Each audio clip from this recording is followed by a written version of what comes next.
Hello दोस्तों, मेरा नाम युवराज है।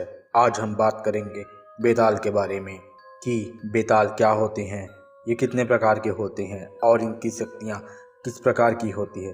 प्राचीन ग्रंथों में बेताल का उल्लेख मिलता है। यह काल्पनिक न होकर एक वास्तविक है। बेताल साधक की सभी इच्छाओं को पूर्ति करने की शक्ति रखता है। तंत्र शास्त्र के अनुसार बेताल को भगवान शंकर का एक गण माना जाता है। बेताल भूत, प्रेत, पिशाच, डाकनी आदि से काफ़ी उच्च स्थान रखता है। बेताल को वर्तमान, भूत और भविष्य तीनों का ज्ञान होता है।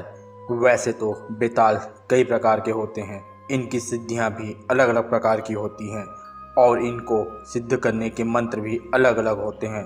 बेताल कई प्रकार के होते हैं, मगर मुख्यतः 11 प्रकार के बेताल का उल्लेख मिलता है। पहला, जल बेताल। इस बेताल की सिद्धि प्राप्त करने के पश्चात मनुष्य जल को पूर्णतः नियंत्रण कर सकता है। वह जल में चल सकता है और जल के अंदर कई वर्षों तक रह सकता है। वह ऐसा काफ़ी कुछ कर सकता है जो एक सामान्य मनुष्य के लिए नामुमकिन है। अगला नाम आता है गगन बेताल का। इसकी सिद्धि प्राप्त करके मनुष्य आसमान में उड़ सकता है, गायब हो सकता है और कई प्रकार के ऐसे कार्य कर सकता है जो सोचना भी नामुमकिन है। अगला नाम आता है वायु बेताल का। इसकी सिद्धि प्राप्त करके मनुष्य वायु को अपने अधीन कर सकता है। चाहे तो वह हवा में उड़ सकता है और चाहे तो वह बवंडर या तूफान भी ला सकता है। अगला नाम आता है भू बेताल का। इसकी सिद्धि प्राप्त करके मनुष्य काफ़ी ज़्यादा शक्तिशाली हो जाता है।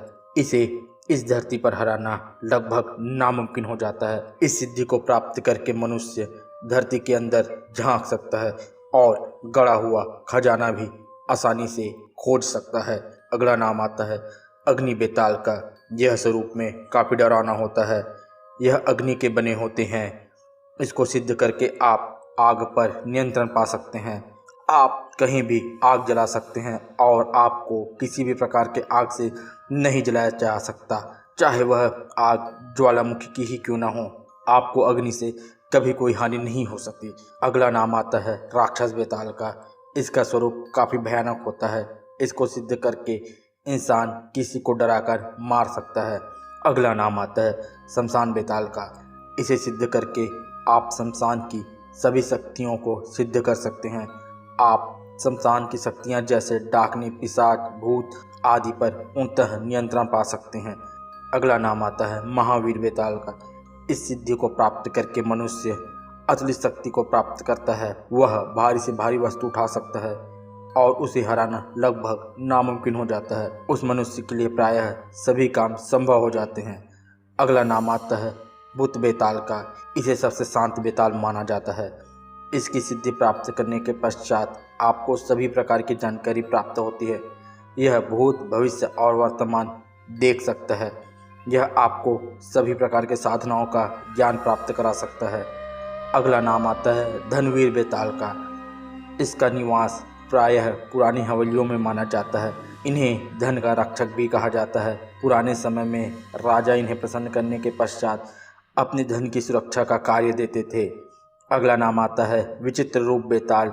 इसकी सिद्धि प्राप्त करने के पश्चात साधक संसार के किसी भी जीव का रूप धारण कर सकता है, चाहे वह इंसान हो या पशु पक्षी, और अपने कार्य कर सकता है। धन्यवाद मित्रों। अगर आपको मेरी जानकारी अच्छी लगी हो तो इस चैनल को लाइक से या सब्सक्राइब जरूर कीजिएगा। मिलते हैं ऐसी किसी और रोचक जानकारी के साथ।